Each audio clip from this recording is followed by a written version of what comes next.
들어 뭐가 있을까? 외투 오늘 아니 그렇구나. 날씨가 추워졌잖아. 날씨가 추워져서 밖에가 되게 추운데 그냥 반팔만 입고 딱 나가면 어떻게 돼요? 막 너무 춥죠?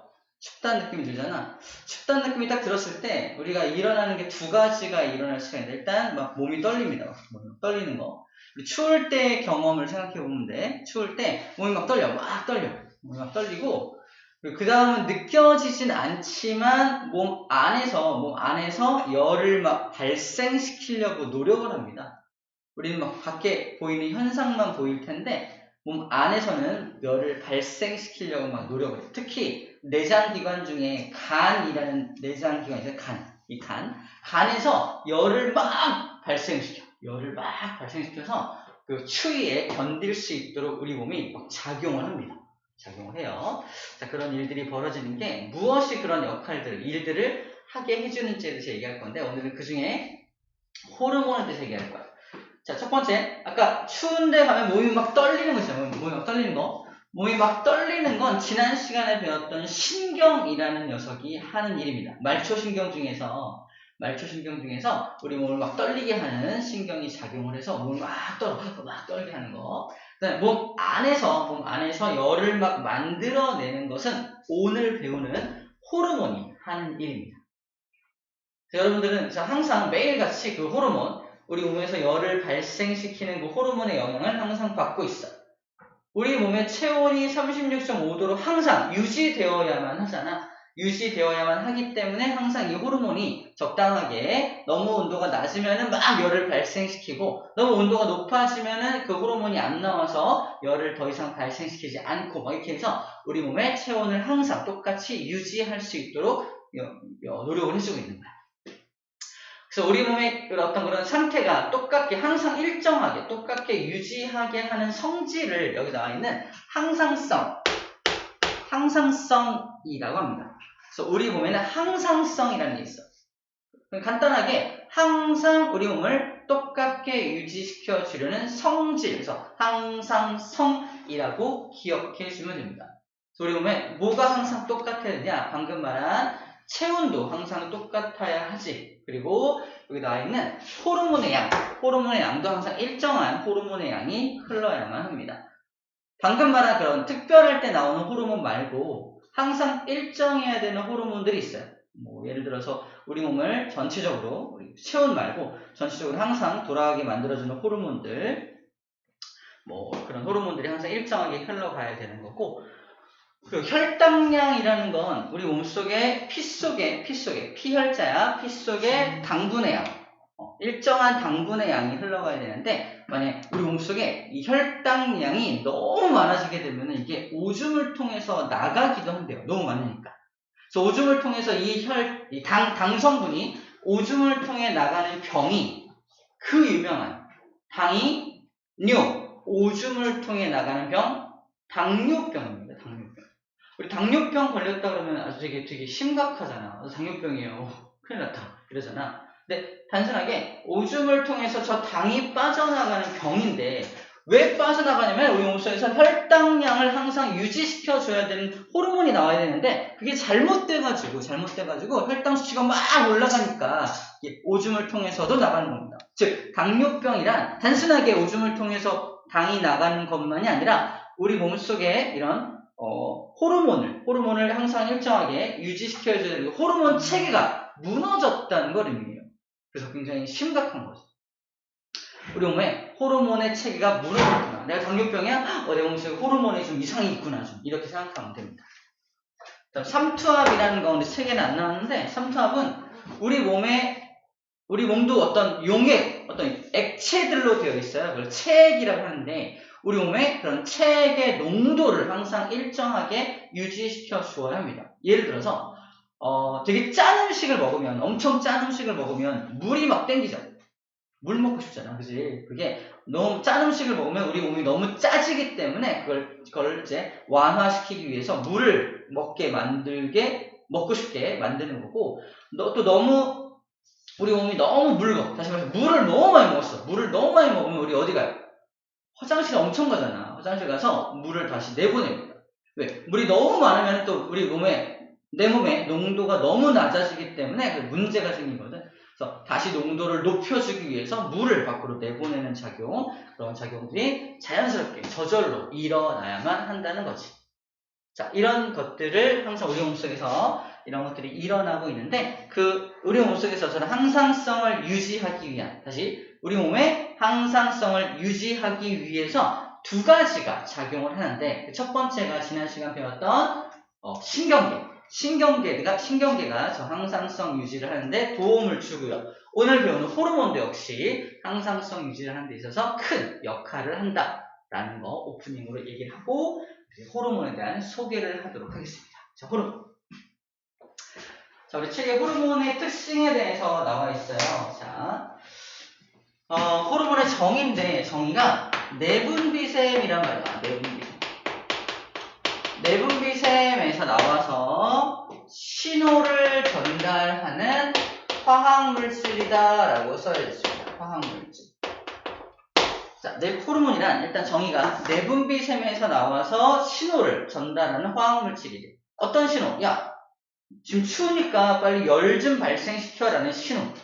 그치? 야, 지금 혈당 수치가 너무 높으니까 혈당 좀 낮춰라는 신호. 혈당이 너무 낮으면 야, 혈당 좀 높여라는 신호. 이런 신호들을 보내주는 호르몬이라는 겁니다. 물론 그 호르몬을 보내주는 주체는 바로 여기 뇌가 먼저 명령을 해요. 야, 지금 추우니까 너 호르몬 좀 내보내. 와서 퉁! 어딘가를 자극을 하면 거기서 호르몬이 쭉 나와요. 뇌에서 야, 지금 혈당 수치 너무 낮으니까 높여 하면서 어디를 툭! 자극하면 거기서 호르몬이 쭉 나옵니다. 우리 몸에 있는 호르몬이 나오는 위치가 여기 이런 위치 6군데 호르몬이 나오는 위치에 대해서 공부를 할 겁니다. 이번에서 사람의 내분비샘이라는 파트에서 사람의 어디에서 호르몬이 나오는지 얘기를 해줄 거예요. 그럼 첫 번째 우리가 알아야 할 게 내분비샘이 뭔지부터 알아야 하는데, 내분비샘의 반대말은 뭘까요? 내분비샘의 반대말. 외분비샘? 맞아? 그렇게 말하는 거죠? 정답. 외분비샘입니다. 나 적어놔야지. 쌤이 마이쮸를 사놨는데 안 갖고 왔네. 적어놓고 다음 시간에 줄게요. 지영이 하나 맞아요? 외분비샘의 반대말은 내분비샘의 반대말은 외분비샘입니다. 내분비샘의 반대말은 외분비샘이야. 외자가 뭐냐면 바깥으로 라는 뜻이죠. 우리 지난 시간에 아니겠다. 저번에 소화할 때 그려준 그림 중에 하나가 우리 몸을 단순화시키면 이렇게 단순화시킬 수 있다는 거 기억납니까? 여기가 입이고 여기가 항문이다. 그래서 우리가 음식을 먹으면 너무 크기 때문에 내려가면서 작게 잘라야 한다. 그래서 가장 작게 잘라져야지만 뭐 할 수 있다? 우리 몸 안으로 흡수할 수 있다. 우리 몸 안으로 흡수되지 않은 찌꺼기는 그대로 밖으로 나가서 넝이라는 이름으로 이렇게 밖으로 나가게 된다라고 했었어요. 다시 말해서 이 덩이란 녀석은 내 몸 안에 들어갔던 적이 있다 없다? 없다. 그치? 없다라는 거야. 그럼 내분비샘이라는 건 뭐냐면 내분비샘은 내 몸 안으로 분비하는 게 내분비샘이에요. 몸 안에서 몸 안으로 분비하는 게 내분비샘이라고 한다면 외분비샘은 몸 안에서 몸 밖으로 분비하는 거. 여기도 몸 밖이라고 그랬죠. 몸 안에 흡수된 적이 없으니까. 그래서 소화액을 분비하는 거, 소장, 위, 대장 이런 데로 분비하는 것들은 다 몸 밖으로 분비하는 거기 때문에 외분비샘에 속합니다. 2번이라 한다면 이 밖으로 분비하는 건 전부 다 외분비샘에 속해요. 근데 안으로 분비하는 것은 다 내분비샘 1입니다. 몸 안에서 몸 안으로 분비하는 건 내분비샘이고 몸 안에서 몸 밖으로 분비하는 건 외분비샘인 거야. 문제. 침샘은 내분비샘일까? 외분비샘일까? 침샘. 샘은 샘인데 어떤 샘일까? 침도 몸 밖으로 분비하는 거죠? 여기 몸 밖이야. 바깥에 통에 있잖아. 몸 밖으로 분비하는 거니까 외분비샘이 되는 거야. 위액이 나오죠. 위액이 쭉 나오죠. 위액이 나오는 위샘. 위샘도 무슨 셈이다? 외분비샘입니다. 위도 바깥하고 통해 있는 소화기관, 여기잖아. 소화기관에 속하는 곳이기 때문에 외분비샘이 되는 거야. 그죠? 위액이 나온다, 장액이 나온다, 전부 다 소화액에 관련된 것들은 전부 다 외분비샘이라고 볼 수가 있습니다. 그러니까 우리가 몸 밖으로 분비하는 호르몬은 없잖아, 그지? 없으니까 전부 다 이제 소화와 관련된 이런 호르몬들이 다 바깥과 관련된 것이구나 생각하면 되고요. 오늘 주로 배울 거는 몸 안으로 분비하는 내분비샘에 대해서 배워보도록 하겠습니다. 자, 일단 호르몬의 정의에 대해서 배웠고요. 호르몬의 특징을 좀 정리하고 갈게요. 호르몬의 특징은 자, 몸 안으로 분비합니다. 내분비샘이 분비하니까 몸 안으로 이렇게 분비를 해요. 몸 안으로 분비된 그 호르몬은 무엇을 따라서 각 부분으로 진행이 되냐면 혈액을 따라서 이동을 합니다. 피 속에 그 호르몬이 들어있다는 뜻이야. 피 속에 호르몬이 들어있습니다. 피가 엄청 빠르게 전달되나요? 그렇진 않죠.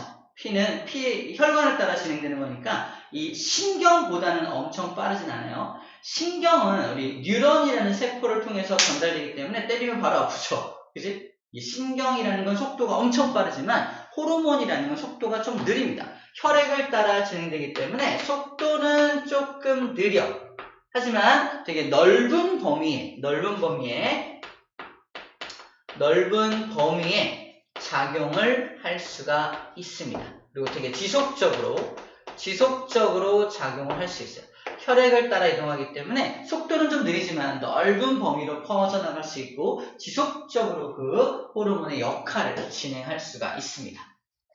반대로 이 신경 같은 경우는 뉴런을 통해 전달되기 때문에 굉장히 빠르죠. 엄청 빠른데 잠깐 아프고 말아요. 되게 효과가 지속되지는 않는다는 뜻이고 여기만 때린 데만 아프죠.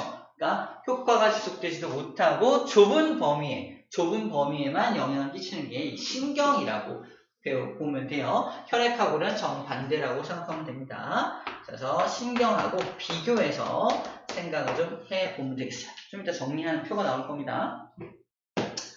자, 그 다음에 호르몬의 특징은 되게 적은 양으로도 자, 이것도 봅시다. 되게 적은 양으로도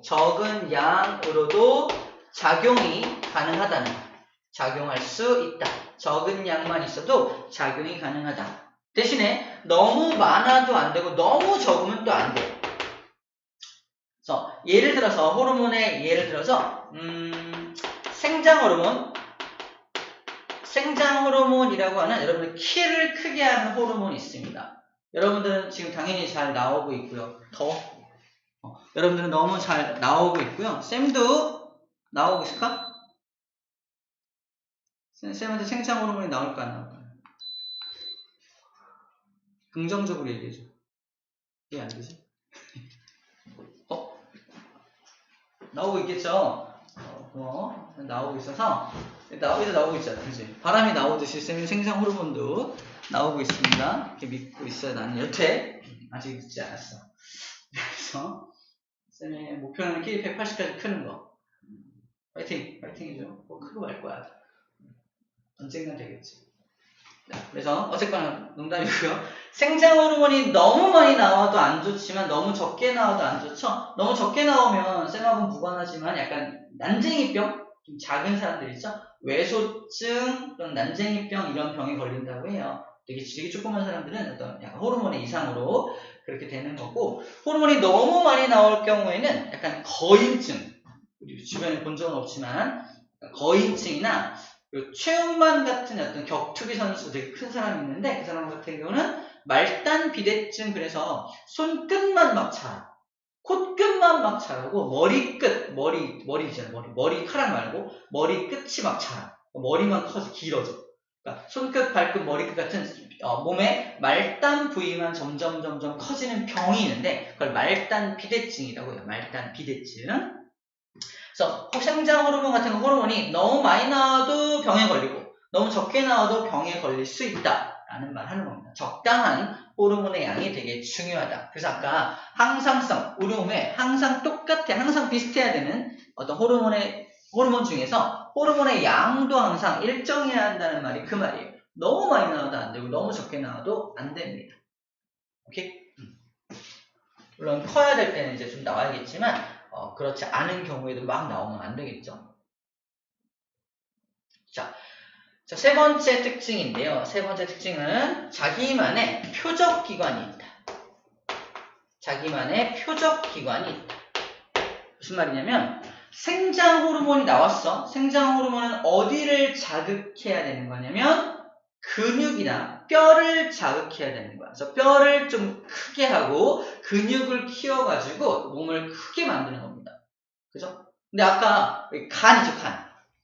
간에 작용하는 것은 아까 간은 열을 막 발생시키는 그 역할을 한다며. 생장 호르몬이 굳이 간에 갈 필요 있어 없어? 그건 아니잖아, 그치? 생장 호르몬은 자기만의 표적 기관이 어디야? 뼈와 근육이란 말이야. 자, 그럼 미리 소개할게. 아까 우리 몸에서 너무 추울 때 열을 발생시키는 호르몬의 이름이 티록신이라는 호르몬이야. 티록신이라는 호르몬이 나와가지고요. 뼈와 근육에 작용을 하면 돼, 안 돼요? 이루어지는 건 아니죠. 티록신이라는 호르몬은 어디에 작용해야 되는 거야? 이 간에 작용해야 돼, 간에. 즉, 자기만의 표적이 되는 기관이 따로따로 있다. 호르몬마다 자기만의 표적 기관이 따로따로 있다라는 게 호르몬의 특징입니다. 물론 혈액을 따라 이동을 하지만 혈액은 어디든 다 통해 있잖아. 혈액을 따라 이동하긴 하지만 내가 티록신인데 혈액을 따라 이동하다가 근육에 도착했어. 여기 아닌데 작용 안 합니다. 또 혈액을 따라 이동하다가 드디어 간에 도착했을 때 오케이! 작용을 한다는 게. 자기만의 표적 기관에 딱 도착했을 때 작용을 한다라는 거죠. 반면에 생장 호르몬은 어때요? 생장 호르몬은 간에 도착했을 때는 물론 간을 좀 크게 만들어야 될 때는 작용을 하겠지만 대부분은 뼈와 근육에 도착했을 때만 작용을 한다라는 겁니다. 즉 자기만의 표적 기관이 따로 있다라는 것까지 얘기를 했습니다. 오케이, 여기까지가 호르몬의 특징이 되겠습니다. 기지개 한번 펴볼까요? 이제 암기법 소개할 거야. 기지개 한번 펴고 사람의 내분비샘 정리를 해볼게요.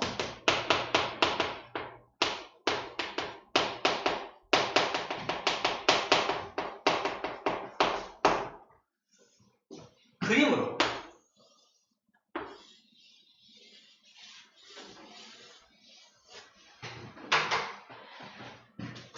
이 노란색이 이제 내분비샘이 나오는 곳이다. 자, 먼저 첫 번째 내분비샘은 뇌의 아래쪽에 이렇게 달려있어.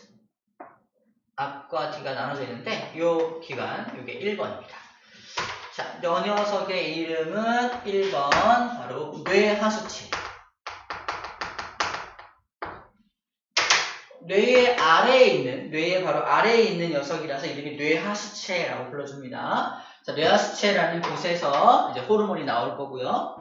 두 번째 호르몬은 약간 목을 따라 내려가다 여기 앞에 생긴 이렇게 해서 티록신 했던 거 기억나죠? 여기 부분에 이렇게 생긴 호르몬이 나오는 기관이 있어요. 이 녀석의 이름은 바로 갑상샘 또는 한자어로 샘을 샘선자선이라고도 합니다. 그래서 갑상선이라고 불러줘요. 갑상선에 문제가 생겼어라는 말 혹시 들어본 적 있나요? 엄마 친구나 갑상선에 문제가 좀 있어. 갑상샘이 좀 잘못돼. 이렇게 요즘에 약간 중년 여성들이 많이 겪는 어떤 이상이 갑상샘 쪽에 문제가 있으면 있어요. 자, 그 다음에 이자. 우리 소화할 때 배웠죠? 이자가 호르몬도 내보내. 이자가 왜 세 가지 소화효소가 다 나오는 그런 소화효소도 내보내는 녀석이지만 이렇게 호르몬을 만들어서 내보내기도 합니다. 이자가 만드는 호르몬 소개할 거고요. 자, 그 다음에 우리 신장은 여기 뒤쪽에 등 쪽에 있는데 신장이 양쪽에 2개 있잖아. 이 신장이 양쪽에 2개 있으면 신장의 위쪽에 이렇게 생긴 이렇게 생긴 구조물이 있는데 이 구조물에서도 호르몬이 나옵니다. 이 구조물의 이름은 신장을 도와준다 그래서 이름이 부신이에요. 부신. 반장을 도와주는 게 부반장이잖아. 부자가 도울 부자예요. 신장을 도와준다 해서 부신장이라 그래요. 부신장인데 그냥 장자 빼고 부신이라고 표현을 합니다. 남자인 경우에는 이렇게 성호르몬이 나오는 이게 있어요. 성호르몬 여기 어딘지 고환이라고 하죠. 고환 여기서 성호르몬이 나오는 곳이라서 여기를 정자가 만들어낸 장소 정소라고 합니다. 여자 같은 경우는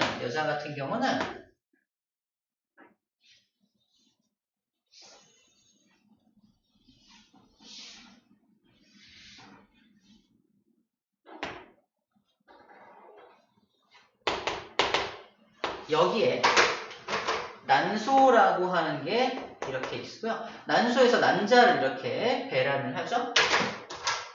여자 같은 경우는 이렇게 해서 6번 난소에서 호르몬이 나옵니다. 호르몬이 나오는 5가지 남자 5개, 여자 5개 5가지 내분비샘에 대해서 얘기하고 있는 거야. 자, 내분비샘이란 몸 안에서 몸 안으로 분비하니까 여기서 나오는 호르몬들은 피를 따라 이동을 하게 됩니다. 피를 따라 이동을 해요. 자, 암기법 소개를 하면 자, 뇌하수체는 뇌 밑에 붙어 있잖아. 그래서 어떤 몸의 각 부분에 이렇게 명령을 전달하는 어떤 호르몬이에요. 명령을 전달하는 호르몬. 뇌하수체의 어떤 키워드는 명령이라는 키워드가 있고요. 그래서 어떤 걸 자극하고 뭔가를 자극하는 호르몬, 무언가를 이렇게 자극하는 호르몬이 나옵니다. 우리 책에 잠깐 볼게. 어떤 자극 호르몬이 나오나. 뇌하수체 생장호르몬, 갑상샘 자극호르몬, 생식샘 자극호르몬, 어떤 자극호르몬들이 나오죠. 그죠? 일단 생장호르몬이라는 녀석은 쓰진 않을게요. 생장호르몬은 아까 몸을 크게 만드는 호르몬이 나온다며 어디를 자극하는 거야? 뼈와 근육을 자극하는 호르몬이 바로 저기 뇌하수체에서 나옵니다. 뇌하수체. 두 번째, 갑상샘 자극호르몬. 갑상샘이 아까 어디였어? 얘가 갑상샘이잖아. 즉 뇌하수체에서 나오는 호르몬이 갑상샘을 자극해서 갑상샘에서 또 다른 호르몬이 2차적으로 나오게 만들어주는 첫 번째 호르몬. 그게 바로 갑상샘 자극 호르몬이 되는 거야. 갑상샘을 자극하면 갑상샘에서는 어떤 호르몬이 나오냐면 아까도 말했지만 티록신이라는 호르몬이 나오게 됩니다. 티록신이라는 호르몬이 나오게 돼요. 티록신. 그러니까 티록신이 간에 작용해서 막 열을 펄펄 낸다 그랬잖아. 그 열을 내는 것을 우리 배웠죠. 세포에서 열을 발생시키는 것을 호흡, 세포호흡이라고 했죠. 세포호흡을 일어나게 하는 게 티록신입니다. 자, 써볼게요. 이건 세포호흡. 세포가 호흡하게 만드는 호르몬이 티록신입니다. 자, 또 뇌하수체에서 어떤 호르몬이 나오나 보자. 생식샘 자극 호르몬. 생식샘이 어디냐? 생식을 담당하는 셈이라서 정소와 난소가 바로 생식샘이에요. 생식을 담당하는 정자와 난자를 만드는 곳. 생식샘을 자극하는 호르몬도 뇌에서 나온다는 얘기입니다. 그럼 사춘기가 되면 드디어 정자를 만들고 난자를 만들기 시작하는데 사춘기의 시작은 신호탄은 누가 울리는 것이다? 뇌하수체가 시작하는 거야. 계속 어린이로 살다가 드디어 야 이제 시작! 하는 게 누구다? 뇌하수체가 생식샘 자극 호르몬을 만들어서 드디어 빵! 보내주는 순간부터 나의 어떤 몸의 변화가 시작한다 라고 생각하면 됩니다. 그래서 뇌가 시작하는 건 뇌하수체가 뭘 내보내기 때문에 생식샘 자극 호르몬을 내보내기 때문에 생식샘이 자극이 되면 뭐가 시작된다고? 2차 성징이 시작이 되는 거죠. 2차 성징이 시작된다는 것은 정자 난자가 만들어지고 몸의 변화가 생기게 되는 거죠. 그것을 누가 한다? 얘가 시작한다는 뜻이야. 마지막 네 번째는 항이뇨 호르몬이 나온다라고 써있습니다. 이걸 써볼게요. 항이뇨 호르몬. 항이뇨 호르몬은 이뇨작용을 막아주는 호르몬인데, 이뇨작용이란 오줌을 싸는 걸 이뇨작용이라고 해. 이뇨작용을 막는다는 건 어딜 자극하는 거냐면, 잘 봐. 바로 콩팥입니다. 콩팥. 콩팥이 왜? 콩팥이 오줌 만드는 곳인 거 알아요? 오줌 만드는 곳인데, 항이뇨 호르몬이 나오면 이 오줌 만드는 곳을 자극을 해서 오줌을 많이 만들지 못하게 만드는 거야. 오줌을 많이 만들지 못하게 만드는 게 바로 항이뇨 호르몬이에요. 그럼 언제 얘가 나오냐? 오줌이 너무 많이 만들어지면 물로 다 수분이 빠져나갈 거 아니야? 그래서 수분이 빠져나가지 못하게 만들고 싶을 때 항이뇨 호르몬이 나온다는 거야. 어떨 때? 내 몸이 이미 너무 짤 때. 내 몸이 굉장히 짜지고 근데 물이 또 빠져나가면 되냐? 안 되겠죠. 그래서 내 몸이 이미 짤 때는 항이뇨 호르몬이 나와서 야, 더 이상 오줌 내보내지 마라는 어떤 신호를 보내준다는 거예요. 그게 바로 항이뇨 호르몬의 역할입니다. 내 몸이 너무 짤 때. 아까 말했지만 삼투압이죠. 내 몸의 삼투압을 조절할 때 저 항이뇨 호르몬이 역할을 담당한다는 거. 잘 생각해야 돼. 어떤 호르몬은 그래서 이렇게 나오는구나. 어떤 이런 연관 관계를 잘 생각하면서 암기해줘야 돼요. 여러분들 여기 어려워하는 이유가 일단 이름들이 좀 생소하잖아. 이름이 생소하지만 생소해서 어려워하고 각각 기능들이 또 따로따로 있으니까 암기할 게 너무 많다라고 생각할 수 있는데 각각 이제 하나하나 쌤이 알려주는 암기법대로 차근차근 생각하면서 좀 익숙해지게 만들어주어야 합니다. 그래요.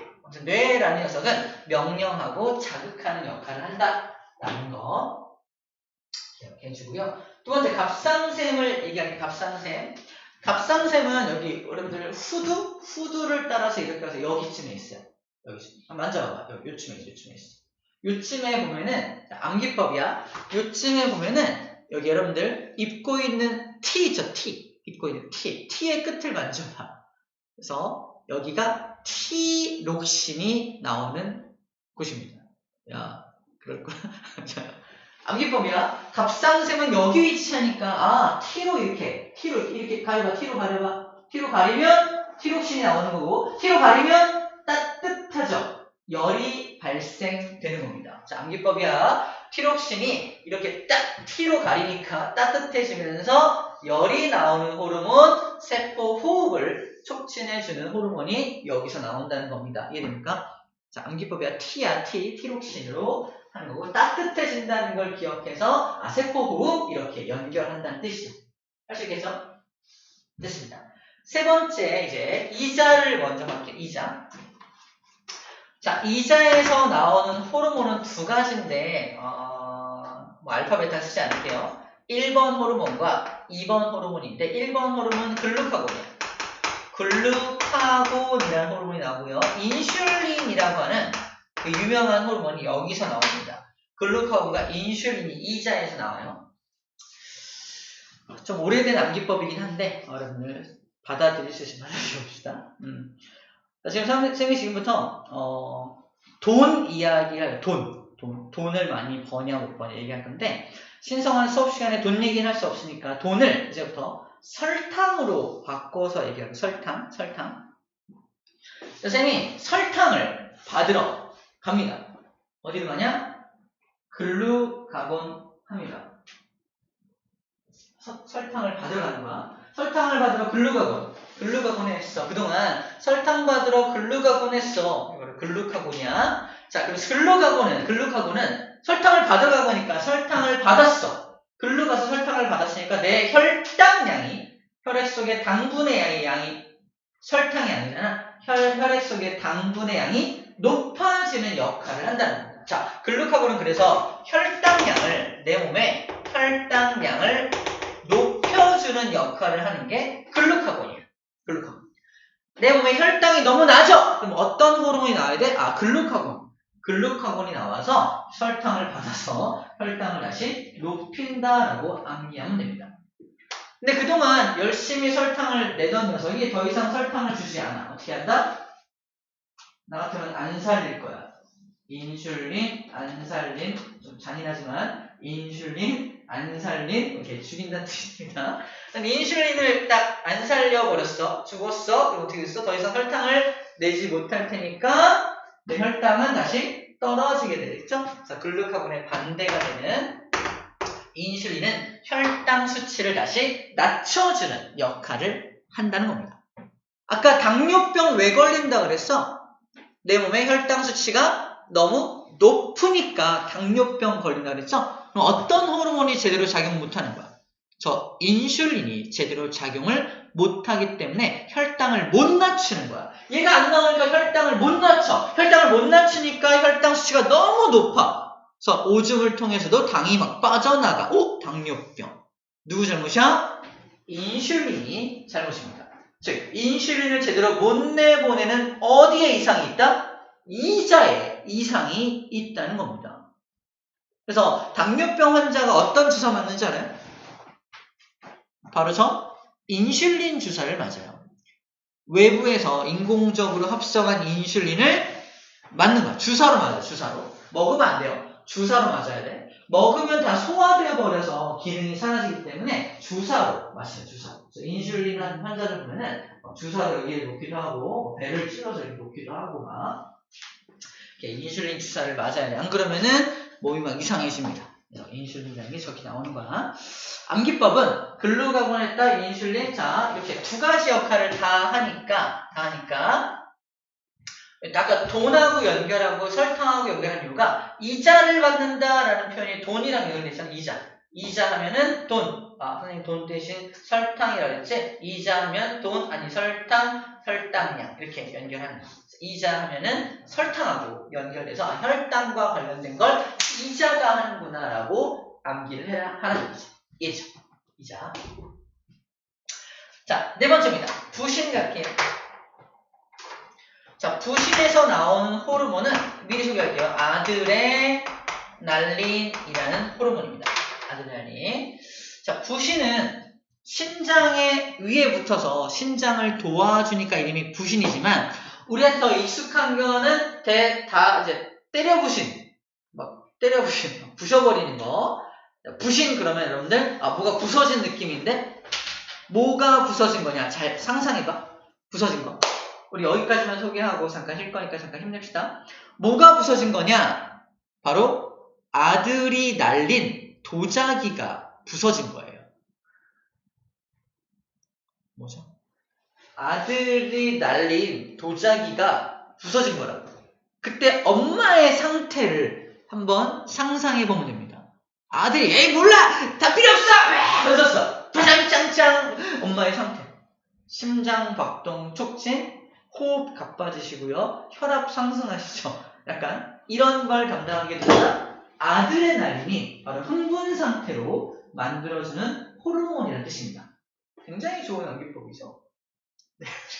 아드레날린이라는 호르몬은 뭔가 부서뜨리죠. 부신에서 나오는 호르몬이 아드레날린이라는 거고, 그러면 그 아드레날린의 기능은 무엇이다? 흥분 상태로 만들어지는 거, 혈압 상승시키고 심장박동 촉진시키고 호흡도 막 가빠지게 만듭니다. 시간 알았죠? 아드레날린, 혈압 상승, 심장박동 및 혈당량 증가. 자, 아드레날린이 혈당량도 증가를 시켜요. 아까 글루카곤이 혈당량을 증가시켰잖아. 근데 아드레날린도 혈당량을 증가시킬 수가 있습니다. 아드레날린은 왜 혈당량을 증가시켜야 하냐면 심장을 막 빨리 뛰게 해야 되고 하니까, 심장을 막 빨리 뛰게 해야 하니까 몸 안에 당분, 영양소, 그 영양분, 심장을 빨리 뛰게 하기 위해서 필요한 영양분이 많아야 하니까 일단 혈당량을 높여놓는 거야. 그죠? 이런 거야. 혈당이 높아야 피 속에 당분이 많아야 에너지를 많이 만들 수가 있잖아요. 에너지를 만들 수 있으니까 혈당량은 에너지를 만드는 데 필요합니다. 그래서 부신에서 아드레날린이 나오면 일단은 심장박동을 촉진시키기 위해서 일단은 혈당 수치 먼저 높이는 거야. 혈당 수치를 먼저 높인 다음에 그 혈당을 이용해서 심장을 막 쿵쿵쿵쿵 뛰게 만드는 거지. 그래서 혈당도 올려주는구나 라는 거야. 그러니까 혈당 수치도 올려주고 나를 어떤 흥분 상태로 만들어주는 호르몬이 아드레날린이구나 라는 겁니다. 아하, 그렇구나. 하는 거야. 다 했습니다. 이제 정소, 난소는 딴 거 없죠? 아까 말한 2차 성징을 만들어낸다. 2차 성징을 하게 해준다. 라는 거야. 정소에서 나오는 호르몬과 난소에서 나오는 호르몬의 이름을 좀 기억해야 되는데, 자, 정소에서 나오는 호르몬은 남자는 테스토스테론이라는 호르몬이 나옵니다. 굉장히 길죠? 여자 같은 경우는 하나만 기억합시다.